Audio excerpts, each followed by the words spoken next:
The reality is that illegal wildlife tracking is a crime, okay? And behind every crime, there's a financial network. So our commitment is larger than just a single issue, although the single issue of the environment is obviously super important. But as a societal level, as a part of an ecosystem, it's not just the illegal buying and selling of animals or animal parts. It's about the corruption, the bribery that facilitates that activity, and the impact that bribery and corruption has on the communities in which we operate. Most of those countries within the financial crime world, the governments themselves will have identified the need to combat corruption and bribery as a significant challenge. And that forces all of us to look behind corruption and bribery and find out what are those predicate offenses that are riding off of that activity.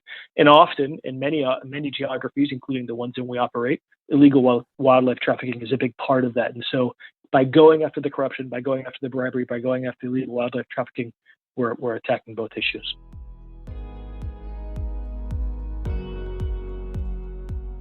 Threat assessment. I'm a really big believer in the idea that there's a certain order of events that needs to happen within a financial institution when it comes to intelligently responding to financial crime risk. What I mean by that is, every institution is distinct. Every institution has a distinct set of customer types, customer activities, products. And you really need to look internally to see how and to what degree you're exposed to the issue itself. Where your bank or financial institution might be playing some sort of role in the facilitation, or based off of your particular footprint, how you might be manipulated to facilitate that kind of activity. That's kind of the first key aspect of it. And so you really need to kind of build your control environment based off of that particular element. It's true that everyone gets kind of quickly into the intel sharing and kind of the tactical responses to problems, but it really, that larger kind of strategic work of the threat assessment is really important and will lay the groundwork for kind of efficient dedication of resource to address the problem. I'd also add there, if I could, that you need to take financial inclusion into account from the beginning. Okay, because the right way to attack illegal wildlife trafficking is not to run from the risk. Okay, the way to do it is to face the risk, find your positive partners, mitigate the risk through education, through the right partnerships. You can't run away from large segments of customers or industries or geographies. It's just not the responsible thing to do in a lot of the countries in which we operate, especially when we take into account the idea that the vast majority of people and the vast majority of small and medium-sized businesses are trying to do the right thing. So being conscious of that from the beginning is really key to building the right controls.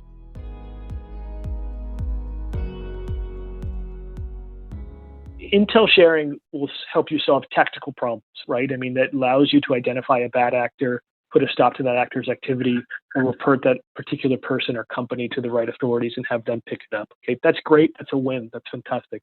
But structural change is really about looking for the financial institutions and working with the competent authorities in doing so to figure out kind of what are those elements within your own policies, within your financial institution that need to change in an intelligent way. And you can make a similar argument within the public sphere as well.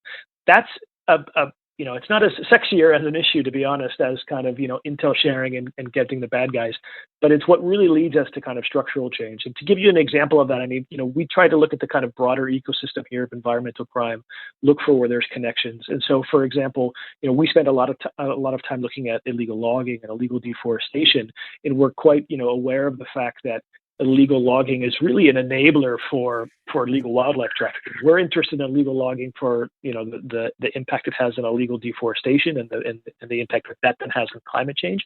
But actually, the reality is that for illegal logging to function in an area like the Amazon or in Southeast Asia, you have syndicates cutting informal road networks through dense forest, okay?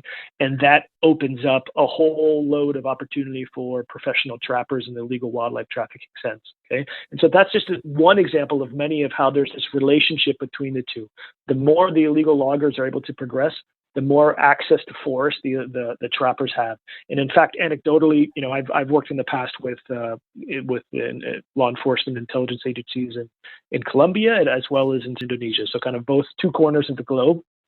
And when you talk to their, forest rangers who are there, truly on the front lines, kind of working through the issues, they all have the same stories to share of this idea of, running into head on with illegal wildlife trafficking networks as they're equally looking at illegal logging networks. And so there's quite a connection there.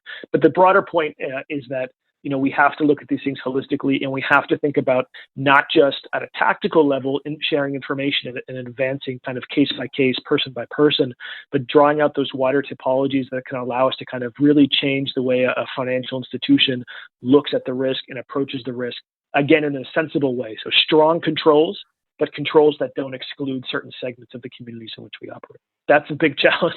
That's where we need to advance.